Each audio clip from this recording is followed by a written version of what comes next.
Hello दोस्तों, स्वागत है आप सभी का एक बार फिर से हमारे चैनल नॉलेज कॉर्नर में।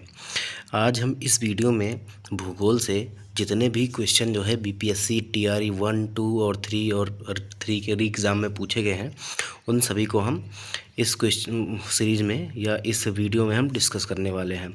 तो आप लोग वीडियो को स्किप मत करिएगा, वीडियो को पूरा देखिएगा और ये जो वीडियो है वो आपके लिए बहुत ही इम्पॉर्टेंट होने वाली है। अगर इसके पहले की वीडियो आप लोगों ने नहीं देखी है तो उसका प्लेलिस्ट जो है वो हमारे डिस्क्रिप्शन बॉक्स में मिल जाएगा वीडियो के, वहाँ से आप भूगोल और इतिहास के सभी प्रश्नों को देख सकते हैं। और हमारी डेली क्लास की पीडीएफ के लिए आप हमारे टेलीग्राम चैनल से जुड़ सकते हैं। टेलीग्राम चैनल का लिंक आपको वीडियो के डिस्क्रिप्शन में मिल जाएगा, आप वहां से जाके जो है वो चैनल, जो हमारा टेलीग्राम चैनल है, उसको ज्वाइन कर सकते हैं। वीडियो में आगे बढ़ने से पहले मैं आप सभी को कहना चाहूँगा कि आप सभी लोग वीडियो को देखते हैं दोस्तों, तो चैनल को सब्सक्राइब भी ज़रूर किया कीजिए, क्योंकि आप तक वीडियो पहुंचाने में काफ़ी ज़्यादा मेहनत लगती है। तो अगर आप चैनल को सब्सक्राइब करेंगे और वीडियो को लाइक करेंगे तो वो हमारे लिए मोटिवेशन का काम करेगा। और कमेंट में ज़रूर बताइएगा कि वीडियो आपको कैसा लगा। और अदर किसी टॉपिक पे अगर आपको वीडियो चाहिए तो कमेंट बॉक्स में ज़रूर बताइएगा, हम आपके लिए वीडियो लेकर आएंगे। हमारा जो पहला सवाल है दोस्तों, वो बीपीएससी टीआरई 3 और टीआरई 2 के एग्ज़ाम में पूछा गया सवाल है दोस्तों कि भारत देश की अधिकतम अंतर्राष्ट्रीय सीमा किसके साथ है। तो आप सभी को पता है, ये बहुत ही आसान सा सवाल है। जो भारत की अंतर्राष्ट्रीय सीमा है वो सबसे ज़्यादा बांग्लादेश के साथ लगती है। बांग्लादेश के साथ लगती है लगभग 4096 किलोमीटर की। इसीलिए जो हमारा सी विकल्प है वो हमारा सही हो जाएगा। हमारा जो अगला क्वेश्चन है वो है बीपीएससी टीआरई 3 के एग्ज़ाम में पूछा गया सवाल है दोस्तों, जो है कि किस रेखांश पर भारतीय मानक समय अपनाया जाता है। कहने का मतलब है कि भारत जो है, भारत का जो समय है वो कौन से रेखांश पर या लॉन्गिट्यूड पर वो है दर्शाया जाता है या अपनाया गया है। तो हमारा जो 82.5 डिग्री ईस्ट है, पूर्वी देशांतर, इसी को जो है वो हम क्या कहते हैं, भारतीय मानक समय रेखा कहते हैं।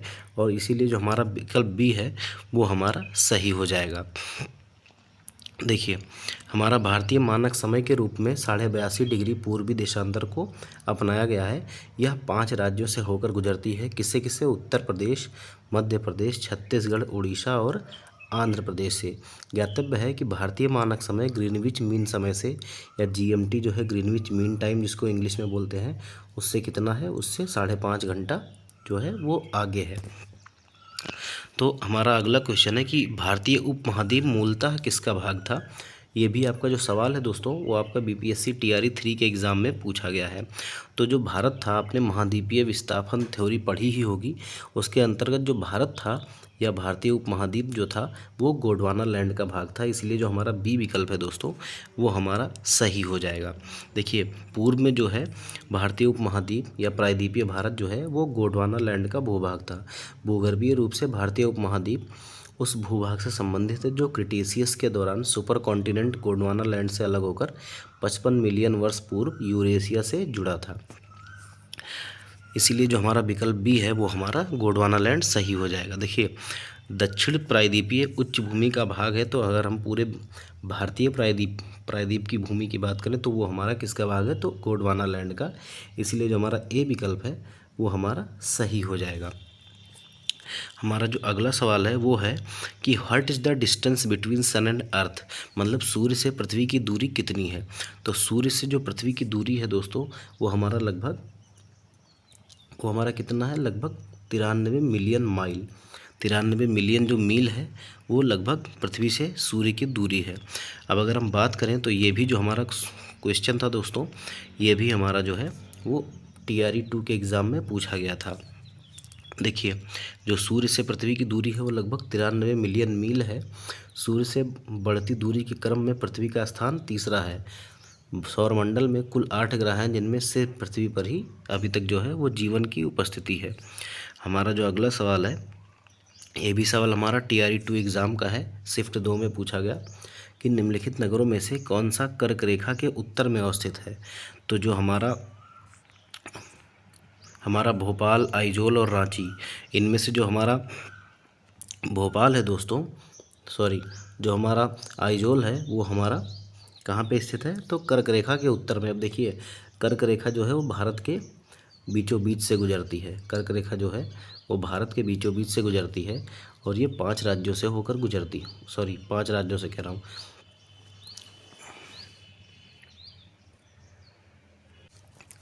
तो जो कर्क रेखा है दोस्तों, वो भारत के 8 राज्यों से होकर गुजरती है, जिनमें गुजरात, राजस्थान, मध्य प्रदेश, छत्तीसगढ़, झारखंड, पश्चिम बंगाल, त्रिपुरा और मिज़ोरम है। तो जो मिज़ोरम की राजधानी आइजोल है, आइजोल हमारा जो है वो कर्क रेखा के उत्तर में स्थित है।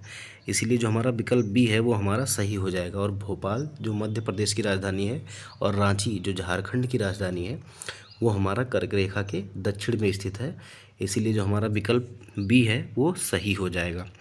देखिए, भारत का सबसे शुष्क स्थान है। अब देखिए, ये भी सवाल जो है वो आपके बीपीएससी टीआरई 2 के एग्ज़ाम में पूछा गया है। तो भारत का जो सबसे शुष्क स्थान है दोस्तों वो जैसलमेर है। सबसे कम वर्षा जो है वो जैसलमेर में होती है। इसीलिए जो हमारा सी विकल्प है राजस्थान का जैसलमेर वो सही हो जाएगा। अगर हम बात करें तो भारत का सबसे शुष्क स्थान जो है वो पश्चिम राजस्थान में स्थित जैसलमेर है। यहाँ न्यूनतम वर्षा जो है, वार्षिक वर्षा जो है वो 10 सेंटीमीटर है। जैसलमेर में खूबसूरत बलुआ पत्थर पाए जाने के कारण इसे स्वर्ण सिटी भी कहा जाता है। हमारा जो अगला सवाल है वो है कि भारत के कितने राज्यों की सामान्य सीमा पाकिस्तान एवं बांग्लादेश के साथ है। तो अगर हम इनमें से बात करें तो इनमें से कोई नहीं। अब देखिए, आपका कहने का मतलब ये है कि जो भारत के कितने राज्य हैं जो जिनकी सामान्य सीमा किससे है, पाकिस्तान और बांग्लादेश से है। अब देखिए, भारत की सीमा जो है वो 9 देशों से लगती है, जिनमें 7 देशों से स्थलीय सीमा और 2 देशों से समुद्री सीमाएं लगती हैं। पाकिस्तान की सीमा 5 राज्यों के साथ लगती है और जम्मू कश्मीर, लद्दाख, पंजाब, राजस्थान और गुजरात से, तथा बांग्लादेश की सीमा भी 5 राज्यों से लगती है। अब देखिए, क्योंकि हमें ऑप्शन में जो है वो 5 कहीं नहीं दिया गया था,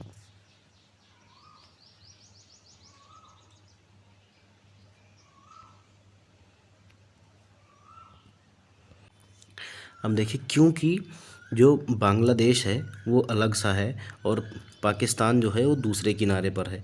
इसीलिए जो हमारा विकल्प होगा ई क्यों चुना गया है, क्योंकि जो उभयनिष्ठ सीमा है वो किसी से नहीं लगती है। देखिए, भारत के किसी भी राज्य की सीमा जो है एक साथ पाकिस्तान और बांग्लादेश से नहीं लगती।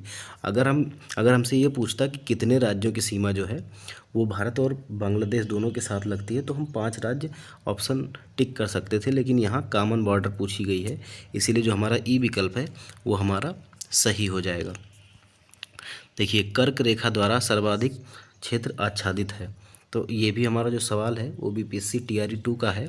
तो कर्क रेखा के द्वारा जो सर्वाधिक क्षेत्र आच्छादित है, या मतलब सबसे ज़्यादा क्षेत्र जो स्थित है वो हमारा मालवा के पठार का है। इसीलिए जो हमारा बी विकल्प है वो हमारा सही हो जाएगा। अगर हम बात करें तो कर्क रेखा द्वारा सर्वाधिक आच्छादित क्षेत्र जो है वो मालवा का पठार है, क्योंकि कर्क रेखा जो है इसके मध्य से होकर गुजरती है, जबकि कर्क रेखा रांची के पठार के उत्तरी हिस्से और छोटा नागपुर पठार के दक्षिणी हिस्से से होकर गुजरती है। इसलिए इनके कम क्षेत्रफल को आच्छादित करती है। हमारा जो अगला सवाल है वो है कि उत्तराखंड का कौन सा जिला तिब्बत से सीमा साझा नहीं करता है। ये हमारा 69वीं बीपीएससी में पूछा गया सवाल है दोस्तों। तो जो हमारा अल्मोड़ा है वो तिब्बत से साझा नहीं करता है अपनी सीमा, बाकी उत्तरकाशी और चमोली जो है वो तिब्बत के साथ सीमा साझा करते हैं। इसीलिए जो हमारा सी विकल्प है वो हमारा सही हो जाएगा। हमारा अगला सवाल है कि किस पठार पर कर्क रेखा तथा भारतीय मानक समय रेखा एक दूसरे को काटती है। तो देखिए, बघेलखंड का जो पठार है वहाँ पर कर्क रेखा तथा भारतीय मानक समय रेखा एक दूसरे को काटती है। बघेलखंड का क्षेत्र जो है वो मध्य प्रदेश और छत्तीसगढ़ में फैला हुआ है। देखिए, छत्तीसगढ़ के सूरजपुर जिले में स्थित महानदी के तट पर भैंसा मुंडा भारत का एकमात्र स्थान है जहाँ पर कर्क रेखा तथा भारतीय मानक समय एक दूसरे को काटते हैं। हमारा अगला सवाल है कि भारत के कुल भूमि क्षेत्र में पर्वतों का हिस्सा है। तो आप सभी को पता होगा कि भारत के कुल भूमि क्षेत्र में जो पर्वतों का हिस्सा है वो हमारा कितना है, तो 30% है। तो 30% हमारा ये जो विकल्प है वो हमारा सही हो जाएगा। अब देखिए, आपका जो ये सवाल है दोस्तों, ये आपका सवाल आपका टीआरई 2 एग्ज़ाम में पूछा गया सवाल है। टीआरई 2 एग्ज़ाम में 7/12/2000 2023 को शिफ्ट 2 में पूछा गया सवाल है।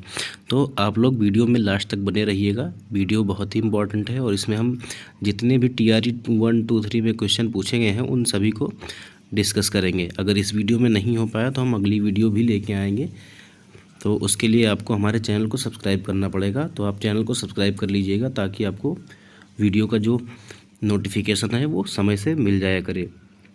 हमारा जो अगला सवाल है वो है कि भौगोलिक क्षेत्रफल के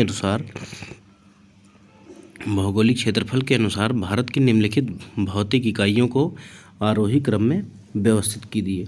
तो अगर हम बात करें तो जो सबसे ज़्यादा है वो हमारा क्या पड़ता है दोस्तों, तो सबसे ज़्यादा मैदान आते हैं। मैदान का जो एरिया है वो लगभग 43% है भारत की कुल भौगोलिक भूमि का। और उसके बाद हमारा केंद्रीय उच्च भूमि आती है, केंद्रीय उच्च भूमि, उसके बाद फिर हमारी पहाड़ियाँ आती हैं और उसके बाद ऊंचे पर्वत। तो अगर हम इस तरह की बात करें तो हमारा ऐसा कोई विकल्प नहीं है जिसमें हमारा सबसे पहले जो है वो महान मैदान आते हों। इसलिए जो हमारा ई विकल्प है दोस्तों वो हमारा सही हो जाएगा। ई विकल्प हमारा जो है वो सही हो जाएगा। अगर हम बात करें तो देखिए महान मैदान जो है वो 43% है और केंद्रीय उच्च भूमि जो है वो 27% है और पहाड़ियाँ जो हैं वो 18.5% और ऊंचे पर्वत जो हैं वो 10.6% हैं। और ये जो है ऐसी इस क्रम में है वो कोई भी ऑप्शन जो है आपका नहीं लगा हुआ है, इसीलिए हमारा ई विकल्प सही हो जाएगा।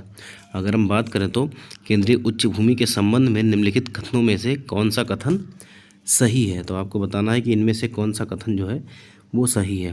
तो अगर हम बात करें तो इसका पश्चिमी भाग जो है वो मालवा का पठार है, तो ये जो हमारा पहला ऑप्शन दिया गया है ये हमारा सही है। अगर हम बात करें तो कि यह जो है वो दक्कन के पठार का भाग है, तो हमारा जो दक्कन के पठार का भाग नहीं है दोस्तों, ये हमारा गलत हो जाएगा। और जो हमारा अगला ऑप्शन है सी, यह अरावली से घिरा हुआ है, तो ये भी हमारा सही है। तो हमारे दो विकल्प सही हैं, इसीलिए जो हमारा सही विकल्प होगा वो हमारा डी, उपर्युक्त में से एक से अधिक सही हो जाएगा। अगर हम बात करें तो ये जो हमारा सवाल है वो BPSC TRE 3 एग्ज़ाम में पूछा गया है 6 to 8 में, जो पेपर आपका कैंसिल हो गया था। अगर हम केंद्रीय उच्च भूमि की बात करें तो यह अरावली श्रेणी से घिरी हुई है तथा इसका पश्चिमी भाग जो है वो मालवा का पठार है। अरावली श्रेणी जो है वो पालनपुर गुजरात से होकर राजस्थान दिल्ली तक लगभग 800 किलोमीटर लंबी कैम्ब्रियन युग की पर्वत श्रृंखला है। मालवा का पठार जो है उसका अधिकतर भाग जो है वो केंद्रीय उच्च भूमि की संज्ञा प्रदान की गई है, उसे हम क्या कहते हैं, केंद्रीय उच्च भूमि कहते हैं। जो मालवा का पठार है इसके अधिकतर भाग को। हमारा जो अगला क्वेश्चन है कि भारत की सबसे ऊंची चोटी कौन सी है, भारत की सबसे ऊंची चोटी कौन सी है। तो देखिए ये भी आपका जो है वो BPSC TRE 3 एग्ज़ाम में पूछा गया सवाल है दोस्तों। तो आप सभी को पता होगा कि जो भारत का सर्वोच्च पर्वत शिखर है वो क्या है, K2 गाडविन ऑस्टिन, इसीलिए हमारा सी विकल्प जो है वो सही हो जाएगा। अगर इसकी ऊंचाई की बात करें तो 8611 मीटर है और यह काराकोरम श्रेणी में स्थित है। देखिए भारत का जो सर्वोच्च पर्वत शिखर है वो गाडविन ऑस्टिन K2 के रूप में जाना जाता है और यह काराकोरम श्रेणी में स्थित है। इसकी ऊंचाई कितनी है, तो 8611 मीटर। और जबकि भारत में अगर स्थित श्रेणी की बात की जाए तो वो कौन सी है, तो कंचनजंगा। अगर भारत में स्थित की बात कहा जाए तो कंचनजंगा हो जाएगा और भारत की बोली जाए तो वो हमारा K2 गाडविन ऑस्टिन हो जाएगा। देखिए सिक्किम के उत्तर पश्चिम भाग में नेपाल है और भारत की सीमा पर स्थित कंचनजंगा जो है वो दुनिया की तीसरी सबसे ऊंची पर्वत श्रेणी है। यह कितनी है, तो लगभग 8586 मीटर ऊंचाई वाली ये चोटी जो है वो माउंट एवरेस्ट से कितना कम है, तो 262 मीटर ही जो है वो कम है। हमारा जो अगला क्वेश्चन है वो है कि भारत के पूर्वी घाट की सबसे ऊंची चोटी है। तो आप सभी को पता होगा कि जो पूर्वी घाट की सबसे ऊंची चोटी है वो हमारा महेंद्रगिरी है, महेंद्रगिरी। अब देखिए BPSC TRE 3 11-12 के एग्ज़ाम में ये जो क्वेश्चन है वो आपका पूछा गया है। अब देखिए इनमें से क्या है कि दिए गए विकल्पों में पूर्वी घाट की सबसे ऊंची चोटी कौन सी है, महेंद्रगिरी है। यह चोटी कहाँ पे स्थित है, तो उड़ीसा के गजपति ज़िले में अवस्थित है। इसकी ऊंचाई कितनी है, तो कितना है, 1501 मीटर। जबकि संपूर्ण पूर्वी घाट की सबसे ऊंची चोटी कौन है, जिंदागढ़ा। जिंदागढ़ा जो है वो सबसे ऊंची चोटी है। यह आंध्र प्रदेश के विशाखापट्टनम में अवस्थित है। इस पर्वत की ऊंचाई कितनी है? तो 1690 मीटर। इसे क्या कहते हैं? सीतम्मा कोंडा और अरमाकोंडा भी कहते हैं। अब देखिए, क्योंकि विकल्प के हिसाब से हमें बताना था, तो विकल्प के हिसाब से हमारा जो है वो महेंद्रगिरी है, इसीलिए जो हमारा सी विकल्प है वो हमारा सही हो जाएगा, और आयोग ने भी सी विकल्प को ही सही माना था। हमारा जो अगला सवाल है वो है कि निम्नलिखित श्रेणियों को उत्तर से दक्षिण के क्रम में व्यवस्थित कीजिए। तो देखिए, उत्तर से अगर हम चलेंगे तो हमारा सबसे पहले क्या आता है? तो हमारा काराकोरम आता है। काराकोरम, लद्दाख, जास्कर, पीर पंजाल और धौलाधर, और उसके बाद हमारा शिवालिक आता है। तो अगर हम इसमें बात करें तो सबसे पहले हमारा काराकोरम आएगा, काराकोरम आएगा,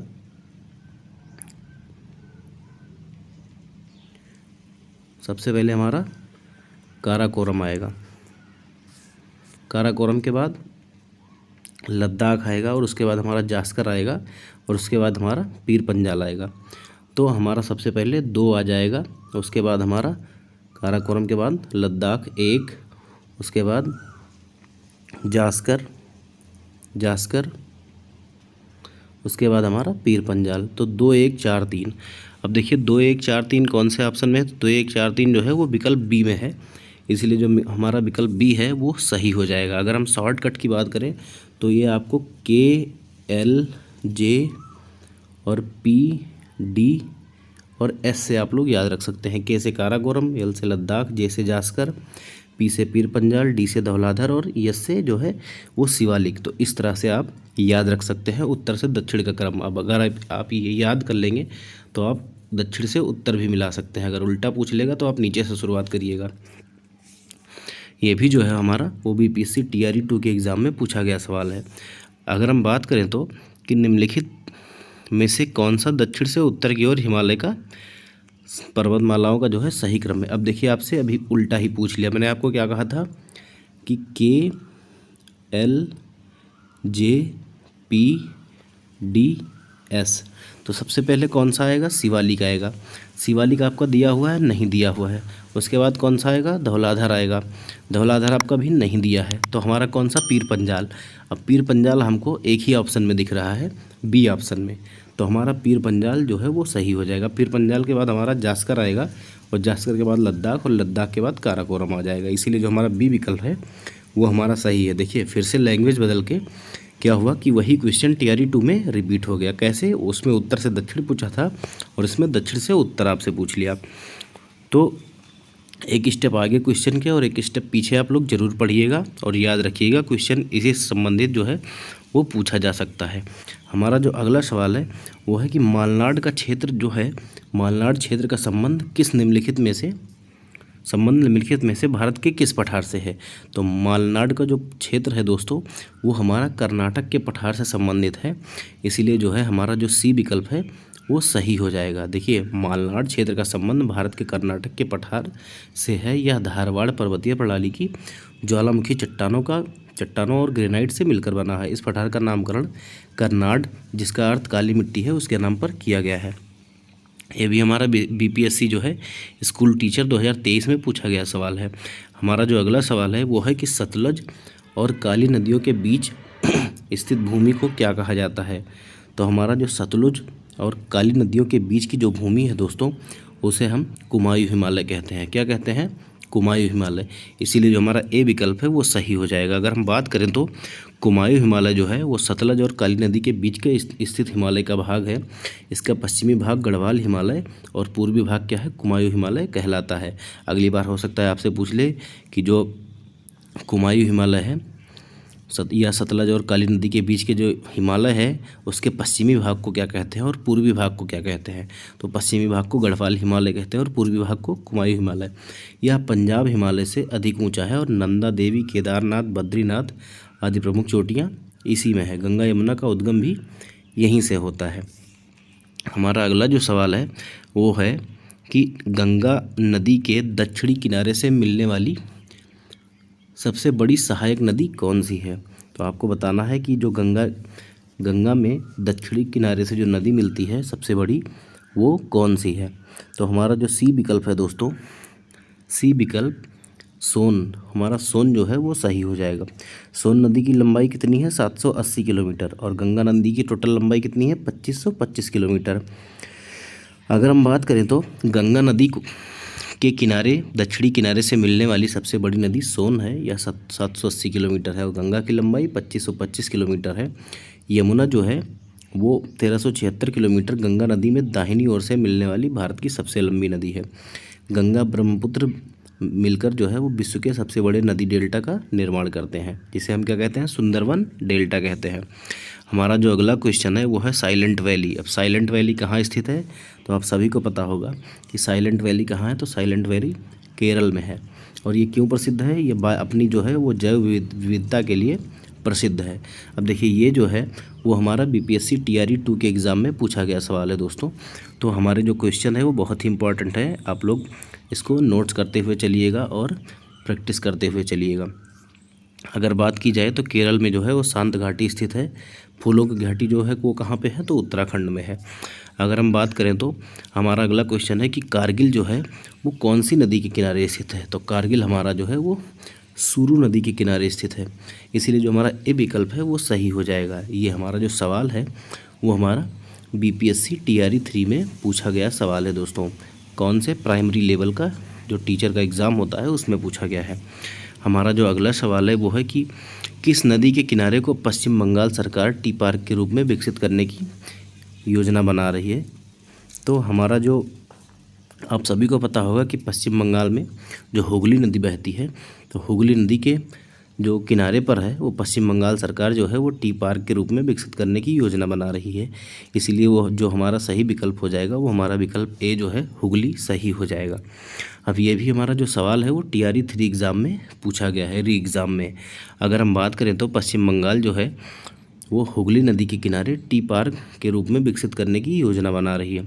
देखिए, आपका अगला जो सवाल है वो है कि बाल्टोरो हिमनद, बाल्टोरो हिमनद अवस्थित है। आपको बताना है कि बाल्टोरो हिमनद कहाँ स्थित है। तो बाल्टोरो हिमनद जो है वो हमारा काराकोरम श्रेणी में स्थित है, इसीलिए जो हमारा सी विकल्प है वो सही हो जाएगा। अब ये भी सवाल आपका देखिए बीपीएससी टीआरई 6 to 8 एग्ज़ाम में पूछा गया है, जो पेपर लीक हो गया था और एग्ज़ाम कैंसिल हो गया था उसमें। अगर हम बाल्टोरो हिमनद की बात करें तो ये पाक ऑक्युपाइड जो कश्मीर है वहाँ के गिलगित बाल्टिस्तान प्रांत में काराकोरम पर्वतमाला में स्थित है। 63 किलोमीटर लंबाई में बाल्टोरो हिमनद जो है वो ध्रुवीय क्षेत्रों के बाहर सबसे बड़े हिमनदों में से एक है। यह काराकोरम पर्वत श्रृंखला से होकर गुजरता है, और काराकोरम जो है एक विशाल पर्वत श्रृंखला है जिसका विस्तार पाकिस्तान, भारत, चीन के क्रमशः गिलगित बाल्टिस्तान और लद्दाख और सिंजियांग क्षेत्रों तक है। हमारा जो अगला सवाल है वो है कि सोन नदी का उत्पत्ति स्थल अमरकंटक कहाँ स्थित है? तो आप सभी को पता होगा कि अमरकंटक जो है वो मैकाल श्रेणी में स्थित है। अब देखिए, अमरकंटक एक पवित्र शहर व गंतव्य स्थल है जो मध्य प्रदेश के अनूपपुर जिले में मैकाल पर्वत श्रृंखला पर स्थित है, जो विंध्याचल और सतपुड़ा पर्वत श्रृंखला को जोड़ता है। देखिए, यहाँ से कौन कौन सी नदियाँ निकलती हैं? तो सोन और नर्मदा नदी निकलती हैं, आप लोग याद रखिएगा। हमारा जो अगला क्वेश्चन है वो है कि गंगा नदी के तट पर स्थित शहर कौन से हैं? तो आपका जो ये क्वेश्चन है वो बीपीएससी टीआरई 3 1 to 5 एग्ज़ाम में पूछा गया सवाल है दोस्तों। अब आपको पता है कि जो हमारा प्रयागराज है वो हमारा गंगा नदी के तट पर स्थित शहर है, इसीलिए जो हमारा बी विकल्प है वो सही हो जाएगा। अगर हम बात करें तो प्रयागराज के साथ साथ कानपुर, वाराणसी और हरिद्वार जो है वो गंगा नदी के किनारे पर स्थित है। देखिए, गंगा का उद्गम कहाँ से होता है? तो गोमुख हिमालय में होता है, जो भारत की सबसे लंबी नदी है। कितने किलोमीटर? 2525 किलोमीटर। यह उत्तर प्रदेश के 28 जिलों से होकर प्रवाहित होती है। देखिए, हमारा अगला क्वेश्चन है कि कौन सी नदी भारत और नेपाल के बीच सीमा बनाती है? ये भी हमारा टीआरई 3 का सवाल है दोस्तों।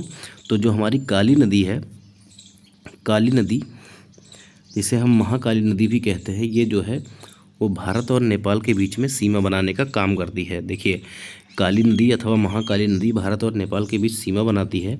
1916 में नेपाल और ब्रिटिश भारत जो है ईस्ट इंडिया कंपनी के बीच हस्तांतरित सुगौली की संधि में काली नदी को भारत के साथ नेपाल की पश्चिमी सीमा निर्धारित की गई थी। इसीलिए जो हमारा सी विकल्प है काली, वो सही हो जाएगा। हमारा अगला सवाल है कि ऑक्सबो लेक या चाप झील जिसे हिंदी में कहते हैं, वो कहाँ पाई जाती है। तो जो हमारा ऑक्सबो लेक है दोस्तों, वो हमारा जो है वो नदी घाटियों में पाई जाती है। इसीलिए जो हमारा विकल्प बी है वो हमारा सही हो जाएगा। अगर हम बात करें तो ये भी TRE 2 में पूछा गया सवाल है दोस्तों। और चाप झील जो है वो हमारा नदी घाटियों में पाई जाती है। मैदानी भागों में प्रवेश करने के उपरांत नदी जो है वो क्षैतिज अपरदन के कारण घुमावदार मोड़ों से होकर प्रवाहित होती है। और अब देखिए जब नदी ऐसे ऐसे बह रही है, अब कभी क्या होता है कि नदी ने रास्ता परिवर्तित कर लिया धीरे धीरे और यहाँ से बहने लगी, तो ये जो एरिया बन जाता है ये हमारा ऑक्सबो लेक कहलाता है। इसे हम गोखुर झील भी कहते हैं या चापाकार झील कहते हैं। हमारा जो अगला सवाल है कि चिनाब नदी अंततः सिंधु नदी में कहाँ पर मिलती है। तो चिनाब नदी जो है वो मिठानकोट में मिल जाती है। किससे? सिंधु नदी से। अगर हम बात करें तो जो पंचनद हैं वो सब जो है वो मिठानकोट में सिंधु नदी से मिलती हैं, एक प्रकार से हम कह सकते हैं। ये भी हमारा जो सवाल है वो BPSC TRE 2 के एग्ज़ाम में पूछा गया है। अगर पूछा जाए कि चिनाब नदी जो है वो किन दो धाराओं के मिलने से बनती है, तो हमारा जो चंद्र और भागा नदियाँ हैं ये जब मिल जाती हैं तो इसे हम क्या कहते हैं? चिनाब नदी कहते हैं। देखिए अगर चिनाब सिंधु नदी में मिलती है कहाँ, तो ये मिठानकोट में मिलती है। और ये जो है सबसे बड़ी सहायक नदी है सिंधु की। यह बड़ा लाचा के दर्रे के दोनों ओर से निकलती है। एक तरफ से इसको क्या कहते हैं? चंद्रा, और एक तरफ से भागा कहते हैं। और ये कहाँ मिलती है? तो तांडी में मिलने से बनती है। यह अखनूर जम्मू कश्मीर के निकट मैदान में प्रवेश करती है और मिठानकोट के पास सिंधु नदी में मिल जाती है। चिनाब नदी पर निर्मित महत्वपूर्ण जल परियोजनाएं कौन सी हैं? तो बगलिहार, सलाल और दुलहस्ती। तो याद रखना बगलिहार, सलाल और दुलहस्ती जो परियोजनाएं हैं ये किस नदी पर हैं? तो चेनाब नदी पर। और अभी चेनाब नदी पर ही जो है हमारा जो अगला क्वेश्चन है वो है निम्नलिखित नदियों में से सबसे बड़ा जल ग्रहण क्षेत्र किसका है। देखिए TRE 2 का सवाल है दोस्तों। तो इनमें से जो है जो पोनानी नदी है दोस्तों, पोनानी नदी उसका जो है वो जल ग्रहण क्षेत्र जो है वो सबसे बड़ा है। अगर हम बात करें तो पोनानी या भरतपुझा नदी जो है इसका जल ग्रहण क्षेत्र जो है वो सबसे बड़ा है। इसका कितना है? 5397 वर्ग किलोमीटर है। उसके बाद जो पेरियार नदी है इसका 5243 और गालिंदी का 5179 किलोमीटर है। हमारा जो अगला सवाल है वो है कि कोसी मैदान की समुद्र तल से ऊंचाई कितनी है। तो कोसी मैदान की जो समुद्र तल से ऊंचाई है वो लगभग 30 मीटर है। 30 मीटर, ये याद रखिएगा, इंपॉर्टेंट क्वेश्चन है, बार बार पूछा जाता है BPSC के द्वारा। तो 30 मीटर है। देखिए अगला क्वेश्चन है कि गंडक नदी का दूसरा नाम क्या है। तो गंडक नदी को दूसरा नाम हम पहले किस नाम से जानते थे? तो हम नारायणी नदी के नाम से जानते थे। देखिए इसका उद्गम कहाँ से होता है? तो नेपाल सीमा के पास तिब्बत में समुद्र तल से 7620 मीटर की ऊंचाई पर होता है। और यह नदी कहाँ से बहती है? तो नेपाल और भारत के उत्तरी भाग में बहती है। इसकी कुल लंबाई कितनी है? तो 630 किलोमीटर है, जिसमें से 185 किलोमीटर नेपाल में बहती है और 445 किलोमीटर जो है वो भारत में बहती है। 445 किलोमीटर जो है वो भारत में बहती है। तो अगले बार अगर पूछ लिया जाए कि भारत में कितनी बहती है तो 445 किलोमीटर। हमारा अगला क्वेश्चन है कि स्वर्ण रेखा नदी निम्नलिखित में से किस गांव के पास से निकलती है। तो जो हमारा स्वर्ण रेखा नदी है दोस्तों वो जो नगड़ी है, नगड़ी झारखंड में, वहाँ से निकलती है। इसीलिए जो हमारा विकल्प डी है वो सही हो जाएगा। हमारा जो अगला सवाल है वो है कि निम्नलिखित में से जो जलप्रपात और नदी के जोड़े हैं इनमें से कौन सा सुमेलित नहीं है। तो आपको बताना है कि जोग जो है वो शरावती नदी पर है। तो देखिए जोग जो है वो शरावती नदी पर है, ये बिल्कुल सही है। कपिलधारा जो है वो हमारा नर्मदा नदी पर स्थित है, तो ये हमारा क्या हो जाएगा? गलत हो जाएगा। और धुआंधार जलप्रपात जो है दोस्तों वो भी हमारा नर्मदा नदी पर ही स्थित है। इसीलिए जो हमारा बी और सी विकल्प है वो हमारा सही हो जाएगा। इसीलिए जो हमारा सही विकल्प होगा वो हमारा विकल्प डी उपयुक्त में से एक से अधिक सही हो जाएगा। अब इसने पूछा था नहीं है, तो हमारा 2 जो है वो सुमेलित नहीं है, इसीलिए हमारा जो विकल्प डी है वो सही हो जाएगा। देखिए ये भी हमारा बीपीएससी स्कूल टीचर में पूछा गया सवाल है दोस्तों। अब देखिए धुआंधार जलप्रपात जो है वो मध्य प्रदेश के जबलपुर में नर्मदा नदी पर स्थित है, और गोदावरी पर जो जबकि कपिलधारा जो है वो नर्मदा नदी पर स्थित है, ना कि कावेरी पर। लेकिन जोग जो है वो शरावती नदी पर ही स्थित है। हमारा जो अगला क्वेश्चन है वो है कि लेखापानी हिमनद भारत के किस राज्य में स्थित है। तो जो हमारा लेखापानी हिमनद है दोस्तों वो हमारा अरुणाचल प्रदेश में स्थित है, इसीलिए जो हमारा ए विकल्प हो जाएगा वो सही हो जाएगा। देखिए लेखापानी हिमनद जो है वो अरुणाचल प्रदेश में स्थित है, लेखापानी दर्रे के पास। यह हिमनद उच्च हिमालय में अरुणाचल प्रदेश और म्यांमार की सीमा पर स्थित है। हमारा जो अगला सवाल है वो है कि निम्नलिखित में से कौन सी नदी जो है वो ब्रह्मपुत्र नदी की उत्तर दिशा से नहीं मिलती है, या उत्तर दिशा से जो है कौन सी इसमें से सहायक नदी जो है वो ब्रह्मपुत्र की नहीं है। तो देखिए सुबनसिरी, बेलश्री और मानस। तो इसमें से देखिए ये सारी की सारी नदियाँ, चाहे वो सुबनसिरी हों और बेलश्री हों या मानस हों, ये सारी की सारी जो हैं वो उत्तर दिशा की ओर से मिलती हैं, इसीलिए जो हमारा विकल्प ई होगा उपयुक्त में से कोई नहीं, ये हमारा सही हो जाएगा। अब देखिए ये हमारा बीपीएससी स्कूल टीचर में 2 बार पूछा गया सवाल है दोस्तों। तो आप जो मैं आपको प्रैक्टिस करवा रहा हूँ इसको प्रश्नों को हल्के में मत लीजिएगा, और आप मेहनत करके प्रीवियस ईयर क्वेश्चन की प्रैक्टिस करिएगा। तो आज के सेशन में हमारे इतने ही सवाल थे दोस्तों, और अगर उम्मीद करता हूं कि आपको सवाल पसंद आए होंगे और आपने वीडियो को लाइक कर दिया है। अगर नहीं किया है तो वीडियो को लाइक कर दीजिए, और हमारे चैनल पर अगर आप नए हैं तो चैनल को सब्सक्राइब कर दीजिए, ताकि आपको वीडियो का नोटिफिकेशन सबसे पहले मिल जाया करे। और मैं फिर से कहना चाहूँगा कि आप लोग क्लास की पीडीएफ के लिए हमारे टेलीग्राम चैनल से जुड़ जाइए, जहां पर आपको डेली क्लास की पीडीएफ प्रोवाइड की जाती है। तो मिलते हैं अगले वीडियो में ऐसे ही धमाकेदार प्रश्नों के साथ, तब तक के लिए धन्यवाद।